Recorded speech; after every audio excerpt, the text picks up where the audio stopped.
श्री महाप्रज्ञ गुरवे नमः। जय महाप्रज्ञ का जाप करो, जय महाप्रज्ञ का जाप करो, जय महाप्रज्ञ का जाप करो। भव भव का अघ संताप हरो, भव भव का अघ संताप हरो। जय महाप्रज्ञ का जाप करो, जय महाप्रज्ञ का जाप करो।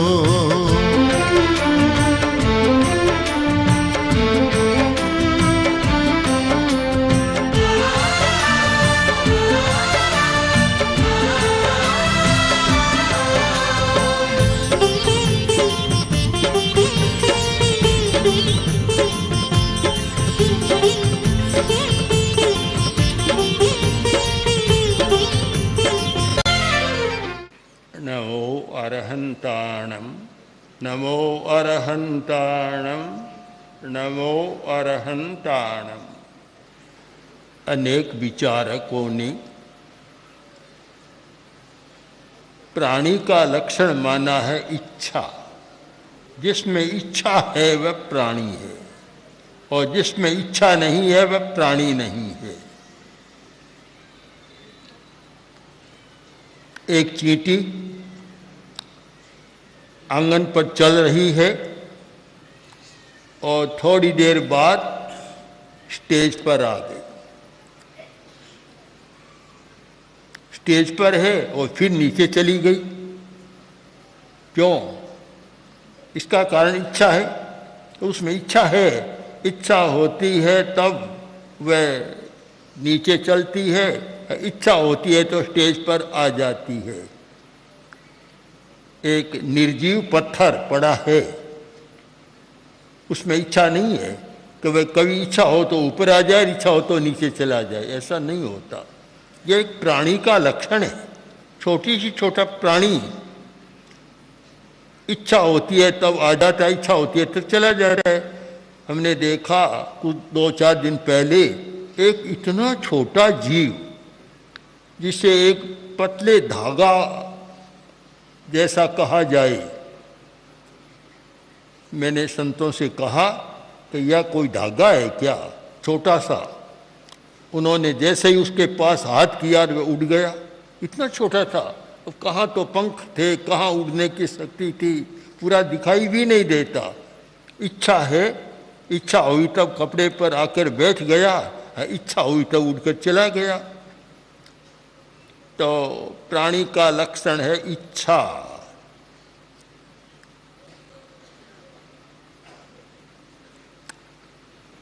ये क्यों खा रहा है? किसी बच्चे से पूछा, बोला मेरी इच्छा है, खाऊंगा मैं। अरे अच्छा नहीं, तुम जानो मेरी इच्छा है, मैं खाऊंगा। दो कोई पागल आदमी मिल गए। अब इच्छा जो भीतर की इच्छा होती है वह प्रकट होती रहती है। एक पागल बोला कि आज तो मैं प्रधानमंत्री की शपथ लूंगा, मेरी इच्छा है। दूसरा बोला कितनी मूर्खता की बात करता है, मैं इस्तीफा ही नहीं दूंगा तो तू प्रधानमंत्री बनेगा कैसे? इच्छा का कोई अंत नहीं। इसीलिए कहा गया इच्छाहु आकाश समा अनंतया। इच्छा अनंत है। अब हम विचार करें कि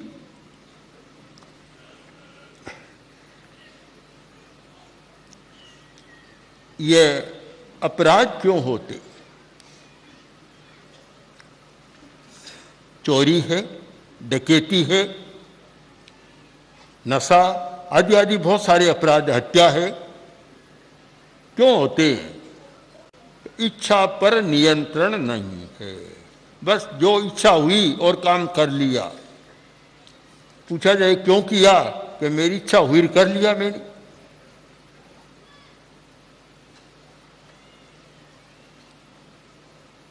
आदमी इतना आलसी क्यों बनता, प्रमाद क्यों करता है? अच्छी बात को भूल जाता है, याद नहीं रखता। ऐसा क्यों होता है? पीछे कारण खोजें तो वह भी इच्छा काम कर रही है। भूलने की इच्छा भीतर में है तो भूल जाएगा, इच्छा नहीं है तो नहीं भूलेगा, याद रह जाएगा। एक आकांक्षा अविरति भीतर में है जो सारा खेल खिला रही है, सारे नाटक रच रही है, अभिनय करा रही है। मूल कारण है अविरति इच्छा। आदमी क्रोध क्यों करता है, कसाई में क्यों जाता है? आकांक्षा है कि ये वस्तु मुझे मिल जाए, नहीं मिलती है तो गुस्से में आ जाता है। क्रोध, अहंकार, लोभ सबके पीछे देखें तो वह इच्छा की प्रेरणा, अंतः प्रेरणा है। उसकी पूर्ति होती है तो नहीं, पूर्ति नहीं होती है तो गुस्से में आ जाता है। छोटा बच्चा भी है, इच्छा है कि मैं ये संतरा लूंगा, मिल जाए तो ठीक है, नहीं मिलता है तो गुस्से में आकर रोने लग जाता है, गुस्से में आकर बकने लग जाता है, क्योंकि इच्छा पूर्ति नहीं हो रही है। आदमी प्रवृत्ति क्यों करता है? इच्छा है, भीतर में आकांक्षा है, इसलिए प्रवृत्ति करता है। एक है आवश्यकता और एक है इच्छा। आवश्यकता के कारण भी प्रवृत्ति करता है, पर वह बहुत सीमित प्रवृत्ति होगी। आवश्यकता है, प्रवृत्ति की, पूरी हो गई और काम समाप्त। पर इच्छा की प्रेरणा तो बहुत बड़ी है, आकांक्षा तो बहुत बड़ी है, कभी पूरी नहीं होती।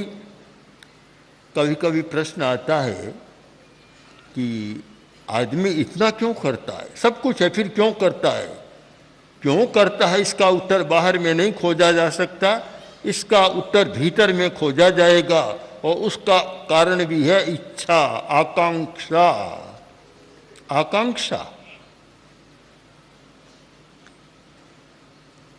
सारी बात का निष्कर्ष निकालें तो मानव जीवन की समस्याओं में अनेक भारी भारी समस्याएं ये अव्रत के कारण पैदा होती है। अगर अव्रत नहीं है तो फिर बहुत सारी समस्याएं पैदा नहीं होगी।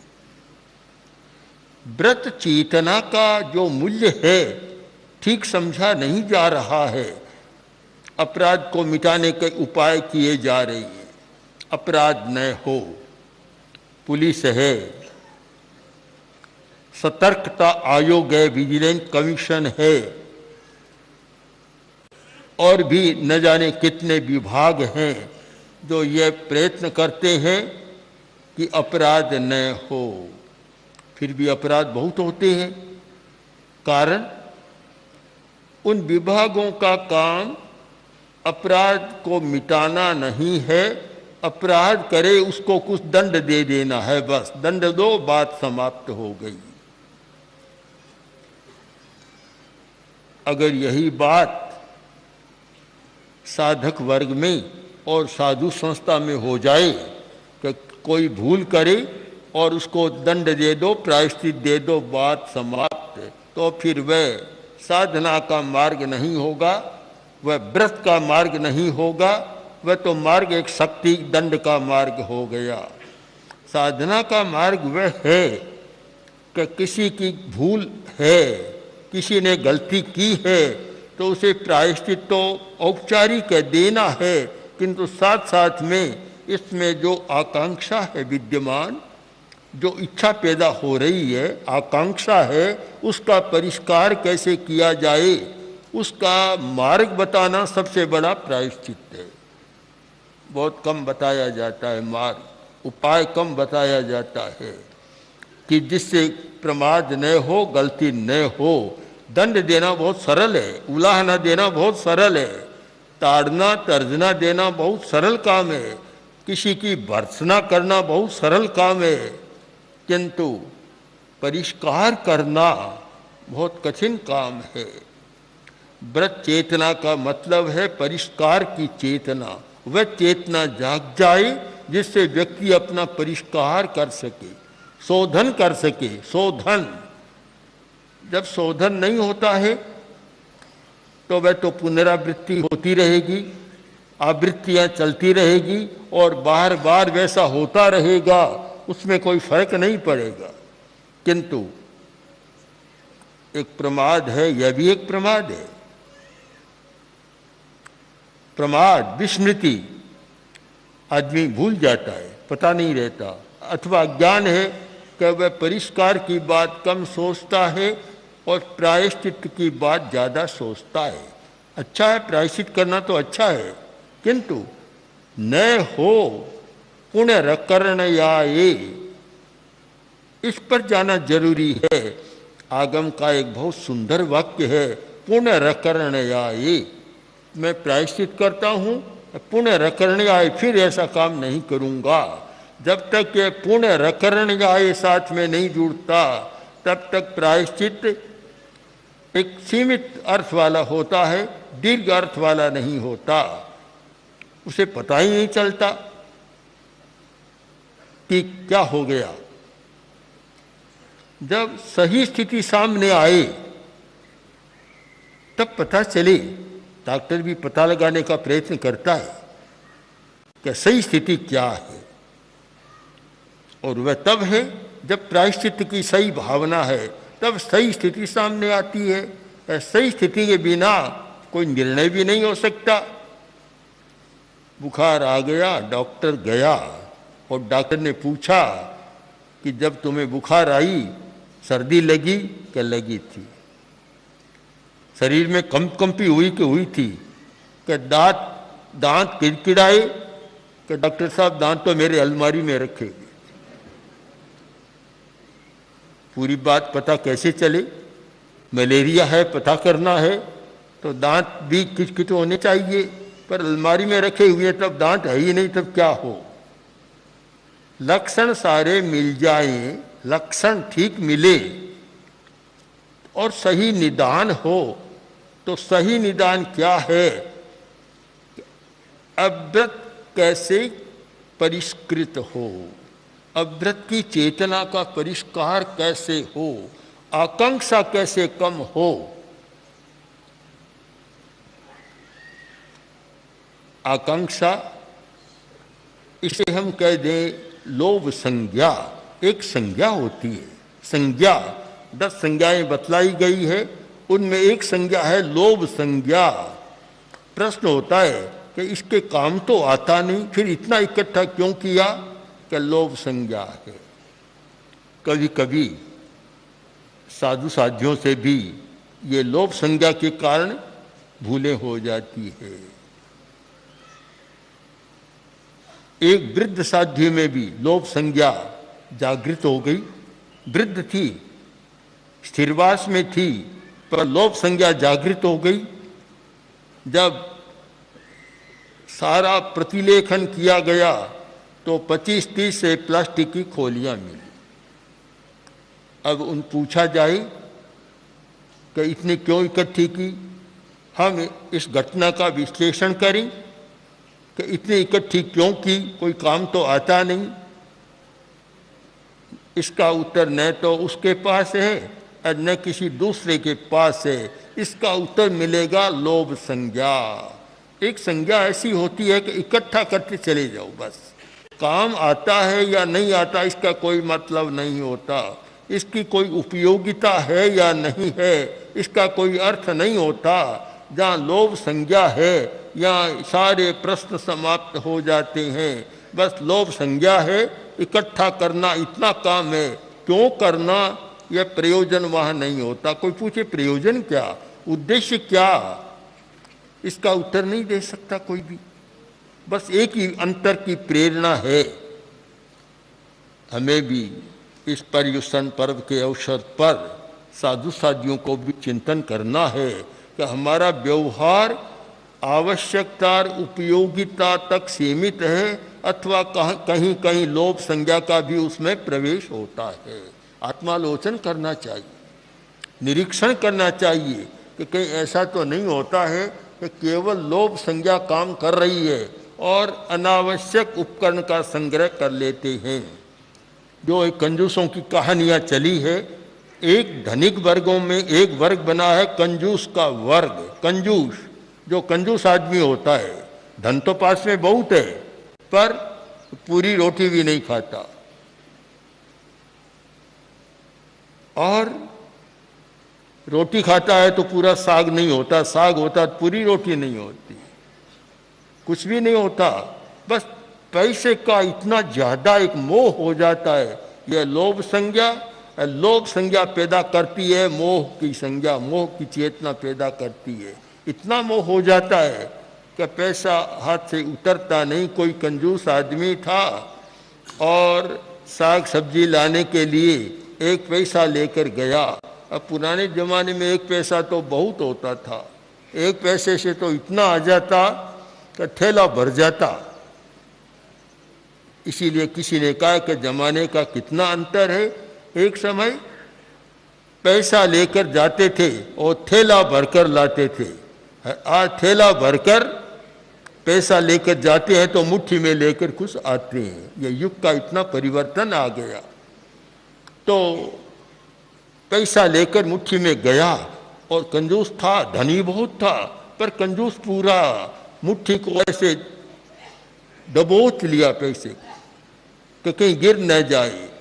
मालिन के सामने जाकर खड़ा हुआ, हाथ को खोला तो पसीना आ गया था, ऐसे जबरदस्ती कर रखा था, पसीना आ गया।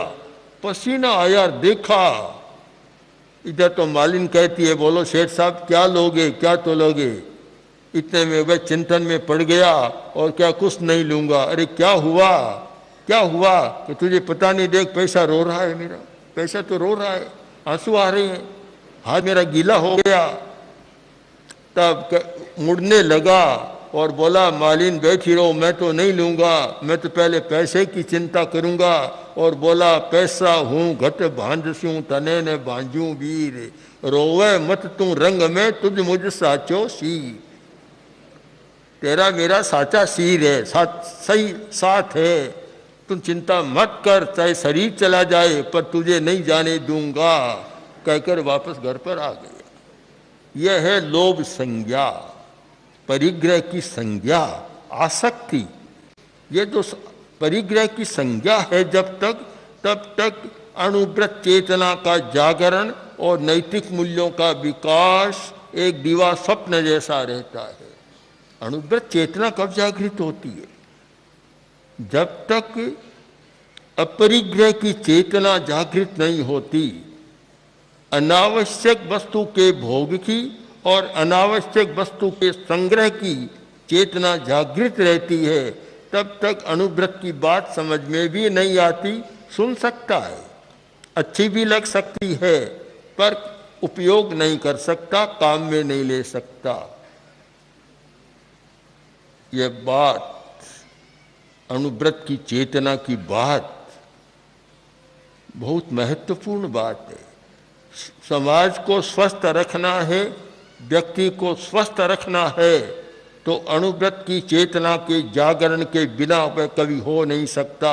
व्रत की चेतना, अब चाहे अणुव्रत की चेतना, चाहे महाव्रत की चेतना, व्रत की चेतना जब तक नहीं जागती तब तक व्यक्ति स्वस्थ नहीं बनता।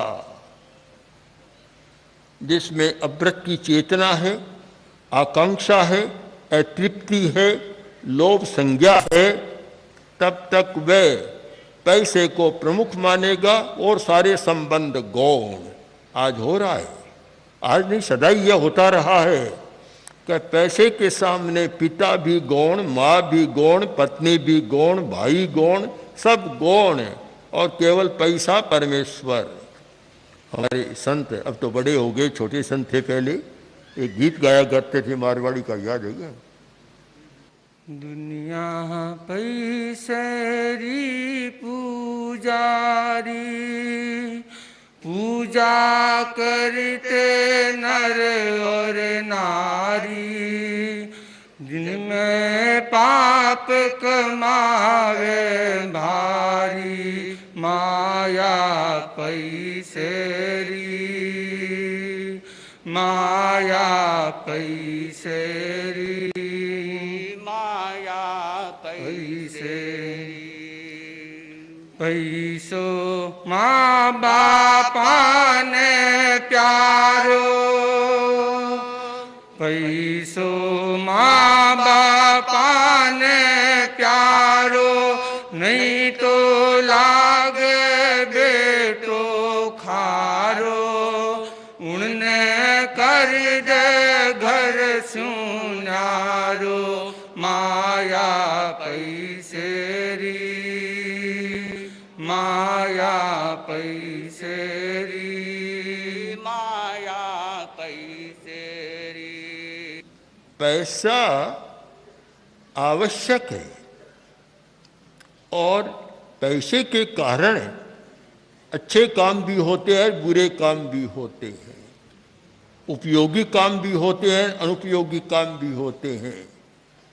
पैसे के बारे में एक विवेक चेतना जागे तो शायद अनुव्रत की चेतना जाग सकती है। जब तक अर्थ की चेतना जागृत नहीं होगी, अर्थ के प्रति सम्यक चेतना जागृत नहीं है, तब तक अनुव्रत की चेतना भी जाग नहीं सकती। बड़ा कठिन काम है। परीक्षण पर अध्यात्म का पर्व और अध्यात्म का एक सूत्र है संयम। संयम, इधर तो आकांक्षा और लोभ संज्ञा और इधर है संयम। संयम की चेतना जागेगी कि मुझे संयम करना है, इतने से ज्यादा काम में नहीं लेना है, इतने से ज्यादा पास में नहीं रखना है। हमारे मुनियों ने संयम का उदाहरण प्रस्तुत किया था कि मैं धर्मोपकरण रख सकता हूं पर इतने से ज्यादा नहीं रखूंगा। हमारे मुनि मानमल जी थे, अभी अभी हुए हैं, बड़े अच्छे साधु, कांठा में भी काफी रहे, अग्रणी विचरे, काफी यात्राएं की, विहार करते उनको कष्ट नहीं होता बोझ उठाने का जाता, उनका पूरा झोलका इतने में समा जाता। इतने कम कपड़े रखते थे, कम चीजें उपकरण कम रखते थे, बहुत ज्यादा कम रखते थे। तो उपकरण का संयम, आहार का संयम, वस्त्र का संयम, पात्र का संयम, हर एक चीज का संयम, यह संयम की चेतना जागती है तो फिर वह अनुव्रत की चेतना अपने आप जाग जाती है। जब तक हम यथार्थ पर नहीं जाएं, सच्चाई का पता नहीं चलता। हमें यथार्थ पर जाना है कि संयम की चेतना का विकास करना है, संयम की चेतना, और वह प्रतिदिन अभ्यास करता रहे कि आज मैं इतना संयम करूंगा, आज मैं अमुक वस्तु का संयम करूंगा, आज मैं इस वस्तु का संयम करूंगा। क्यों कि असंयम में आदमी बीमार बनता है, शरीर से भी बीमार बनता है, मन से भी बीमार बनता है, भाव से भी बीमार बनता है और समाज की व्यवस्था से भी बीमार बनता है। मुझे स्वस्थ रहना है, इसलिए मैं संयम करूंगा। जैसे जैसे ये संयम की चेतना जागेगी, अनुव्रत की चेतना अपने आप जागेगी। अनुव्रत की चेतना, मैं मानता हूं कि आज पूरी दुनिया में यदि सबसे अधिक कोई करणीय काम है तो वह है अनुव्रत की चेतना, यानी नैतिकता की चेतना का जागरण। इसलिए हम पहले संयम की बात से शुरू करें और अनुव्रत चेतना के जागरण तक पहुंच जाएं तो एक प्रक्रिया हमारी अच्छी होगी, हम चलेंगे और अपने लक्ष्य तक पहुंच सकेंगे। इसलिए लक्ष्य तक पहुंचने के लिए पहले छोटे छोटे व्रत यानी संयम की साधना का संकल्प लेते चले तो मैं मानता हूँ एक दिन संयम का संकल्प पुष्ट होता है और निष्पन्न हो जाता है व्रत। एक दिन बीज की बुआई होती है और सिंचन मिलता रहे तो सिंचन मिलते मिलते एक दिन फसल हमारे सामने लहलहाने लग जाती है। ओम आदि। ओम श्री महाप्रज्ञ गुरवे नमः। ॐ श्री महाप्रज्ञ